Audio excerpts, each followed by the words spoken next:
పత్రికా సమావేశాలకు కూడా ఎవడు పడితే వాడు లోపలికి వచ్చేసి మీకంటే ముందల కుర్చీలో కూర్చుంటాడు. ఇంతకుముందు నేను చూస్తున్నాను, ఒక 15 సంవత్సరాల క్రితం నేను ప్రజాప్రతినిధిగా ఎన్నికైనప్పుడు పత్రికా సమావేశాలు పెడితే సీనియర్ రాగానే సీనియర్ జర్నలిస్ట్ ఏ పేపర్ అన్నా ఉండని, లేకపోతే ఏ టీవీ అన్నా ఉండని, జూనియర్స్ ఎవరైనా ఉంటే సీనియర్స్ వస్తే ముందల సీట్లో కూర్చున్న వాళ్ళు కూడా లేచి వాళ్ళకి సీట్ ఇచ్చి వెనక్కి వెళ్ళి కూర్చునే వాళ్ళు. ఒకవేళ సీట్ లేకపోతే పక్కకు నుంచొని నోట్ చేసుకునేది.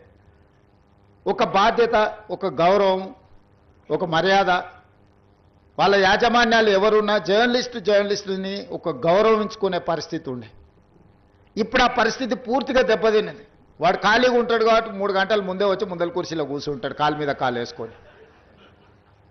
వాడికి ఆ వచ్చిన సీనియర్ జర్నలిస్టు వాళ్ళ జీవితాన్ని మొత్తం జర్నలిజంలో కలిపినరు. వాళ్ళు సిన్సియర్గా ప్రజా సమస్యల్ని విశ్లేషించడానికి, పరిశోధనలు చేయడానికి, వాళ్ళ జీవితాన్ని, ఆరోగ్యాన్ని ఫనంగా పెట్టి, కుటుంబాలను కూడా ఫనంగా పెట్టి ప్రజల సమస్యలను తెలుసుకోవడానికి ఎక్కడెక్కడనో మారుమూల ప్రాంతాలకు వెళ్ళి రోజుల కొద్దీ ప్రజలలో మమేకమై ఆ సమస్యల్ని తెలుసుకొని వాళ్ళు రాసిందన్న సంగతి, పాలకులు చేస్తున్న తప్పులను పట్టుకోవడానికి నిరంతరం శ్రమించి విశ్లేషించి, మన ప్రాంతంలో జరిగిన విద్యుత్ ఉద్యమాల వెనుక ఇంత కఠోరమైన దీక్ష జర్నలిస్టులది ఉన్నది.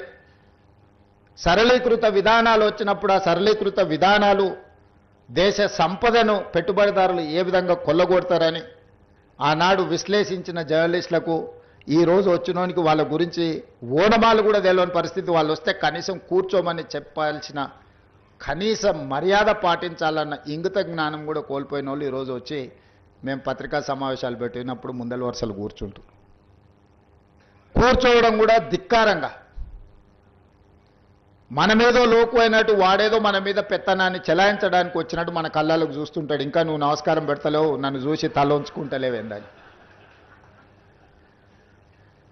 నాకైతే అప్పుడప్పుడు అనిపిస్తుంది దిగిపోయి పల్ల చెంపలు వలగొట్టాలని.